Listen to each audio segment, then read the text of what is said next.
What if I told you the biggest twist in Pluribus episode 7 wasn't Carol's breakdown, wasn't the silence across the entire episode, but the moment the Hive Man, the enemy we thought wanted humanity wiped out, suddenly saved Manousos? Yeah, the body snatchers rescued the one human who openly cursed them to their face. So why did they do it? That's exactly what we're diving into today. Yeah, the aliens we thought wanted humanity erased stepped in to rescue Manousos. And trust me, this moment wasn't kindness. It was strategy. Today, we're breaking down exactly why the Hive Man intervened, the hidden clues behind Manousos' journey, and how episode 7 quietly sets up the biggest twist in the entire series. Let's get into it. Episode 7 opens with Manousos trekking across the wilderness, still determined to get to Nevada so he can finally meet Carol. And the way he prepares for this meeting says everything about who he is. He learns English on the road, simple, childlike sentences. The cat is gray, the dog is yellow, the girl saves the mouse. On paper, it sounds random, but symbolically, it's a reflection of survival, of innocence, of hope. Manousos is trying to bridge a gap between languages, between worlds, between what humanity was and what's left of it. He wants Carol to understand him. More importantly, he wants her to trust him. But then comes the turning point. Section 2, the first face-to-face with the Hive Man. Halfway through the episode, Manousos stands before the Hive Man for the very first time. No fear, no hesitation, no bowing to the alien who's conquered the human race. Instead, he looks him in the eyes and says, "Nothing on this planet is yours. You cannot give me everything because all that you have is stolen. You don't belong here." And then he simply walks away. This is the moment that changes the entire dynamic of the show, because Manousos becomes the first human who doesn't break under the Hive's presence, the first to speak truth without trembling, the first to show the Hive something completely alien to them, defiance with purpose. It's the moment the Hive marks him as special and maybe dangerous. Section 3, the jungle beauty, pain, symbolism.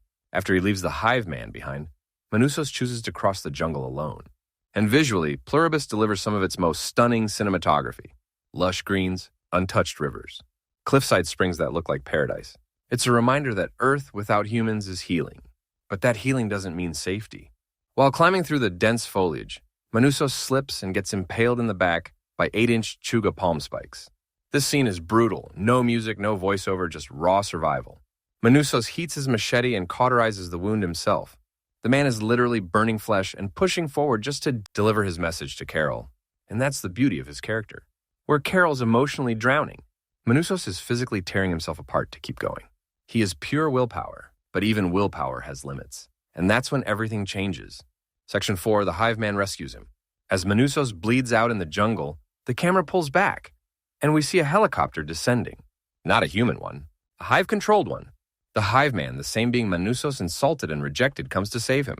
Why? This is the question fans have been asking, and the episode gives subtle clues. Clue 1, Manousos is uncorrupted. He hasn't been assimilated. He hasn't broken mentally. He hasn't surrendered to despair. Humans like Carol break down. Humans like Zosia cling to empty routines. But Manousos, he moves forward with purpose. And the Hive needs to understand that. Clue 2, the Hive studies what it does not control. The best way to conquer a species is to study its strongest member. Manousos' resistance is data emotional, psychological, and biological. Saving him is not mercy. Saving him is research. Clue 3 might be useful. Manousos wants to save the world.